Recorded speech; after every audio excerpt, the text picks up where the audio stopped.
Welcome back. Oil prices off more than 8% as news of new COVID lockdowns spread in Shanghai. All of the city's 26 million plus residents will be impacted in two different segments beginning today. China remains the world's biggest oil importer. Let's talk about the drop and what's ahead with Scott Bauer. He's the CEO of Prosper Trading Academy. Scott, good to see you. How significant are these COVID lockdowns in Shanghai, and how long do you expect this to impact the market?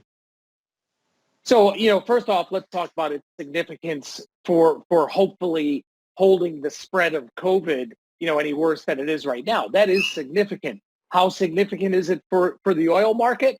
In the short run, it does put a ding in the amount that China's going to import. But I think it is very, very short-sighted for people to think that this is going to last a long time or really impact the oil market further than maybe 30 or 60 days down the road.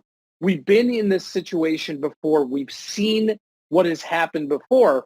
And every time over the last 12, 18, 24 months, we've seen a shock to the system like this. We have seen some really big moves in the oil space. And I think that traders are looking at this as an opportunity here, an opportunity to fade, if you will, this sell-off that is solely based on the lockdowns. Now, I'm not saying oil can't go down lower here if especially we get some positive news coming out of Russia, Ukraine, which they're meeting today, tomorrow.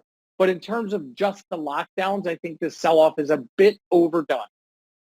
You do believe those lockdowns are solely responsible for the drop we saw?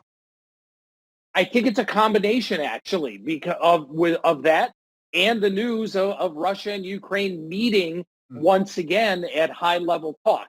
Now, if I had to put a percentage on it, maybe 70 to 75% is because of the lockdowns, because yes, as you mentioned, China is the biggest importer of crude per day.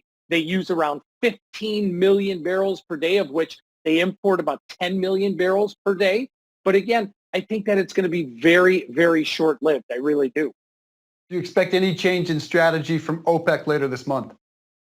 Absolutely not. I mean, I'm not in the room with them, but I think they're really loving, enjoying every second of this that they see. I do not expect them to ramp up production at all. What about the U.S.? Production remains flat there. Do you think that will change, and why hasn't it? You know what? It hasn't changed because the frackers do not want to get back into the ground. They got burned big time at the beginning of COVID, 18, 24 months ago. And they are, honestly, they're beholden to their shareholders. And that is what they are concerned about right now. And the shareholders do not want them absolutely exploring and getting back into the ground. And that's why we have not seen any sort of uptick, if you will, of the frackers over the last 18 or 24 months. So I don't really see that changing. So it is not, as some are saying, the administration's war on fossil fuels impacting production.